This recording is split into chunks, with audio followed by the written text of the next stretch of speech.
ପିଜୁଳି ଗଛ ଲଗେଇଥିଲୁ କେତେ ମାନେ 4-5ଟା ଖଣ୍ଡେ ପିଜୁଳି ହେଇଛି। ବହୁତ ହେଇଛି।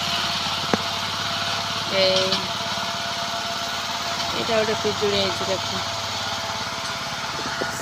ଗୋଟେ ପିଜୁଳି ହେଇଛି, ଆଉ ଗୋଟେ ଉପରେ ହେଇଛି। ଏତେ ସାରା ପିଜୁଳି ହେଇଛି ତାର। ଏଇଠି ଗୋଟେ ପିଜୁଳି ହେଇଛି, ଆଉ ସବୁ ଛୋଟ ଛୋଟ ହେଇଛି। ଦେଖୁଛ ତଳକୁ ପହଞ୍ଚି ଆମେ ତ ଲେଟ୍ରେ ଆସିଲୁ, ପିଜୁଳି ଖାଇପାରିବୁନି। କେବେ ଖାଇବୁ? ମାଆଙ୍କୁ କହୁଛୁ ପଠେଇଦେବ ପିଜୁଳି ହେଲେ ପାଚିଲେ। ଏଇ ଦେଖ କେତେ ସୁନ୍ଦର ହେଇଛି। ବାଡ଼ିରେ ଯେଉଁ ଗଛ ଲଗେଇକି ପିଜୁଳି ଖାଇବା ମଜା ଅଲଗା, ଆଉ କିଣାର ଖାଇବା ମଜା ଅଲଗା।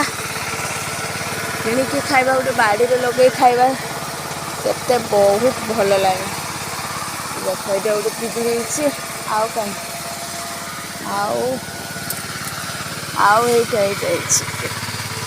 ଏଇଠି ହେଇଛି ଆମ ଗଛରେ, ବାଡ଼ିରେ ଏତେ ପିଜୁଳି ଗଛ ହେଇଛି ଏତେ ମାତ୍ରାରେ। ଆଉ ଫଳୁଛି, ଗୋଟେ ଫଳୁଛି। ମା କହୁଥିଲେ ସବୁ ଖାଇଦେଲେଣି, ପାଚିଥିଲା ଥରେ, ଗୋଟେ ଥର ପାଚିଥିଲା, ସବୁ ଖାଇଦେଲେ। ଆଉ ମୁଁ କହିଲି ଆମ ପାଇଁ ନେକ୍ସଟ ଟାଇମ୍ ଆମର ଏଇଗୁଡ଼ା ବଡ଼ ହେଲେ ପାଚିଲେ ଆମକୁ ପଠାଇଦେବ ଆମ ପାଇଁ। ଦେଖିଲ କେତେ ବଢ଼ିଆ ପିଜୁଳି ହେଇଛି, ଦେଖିଲ ବାଡ଼ିରେ। ଖୁସି ଲାଗୁଛି।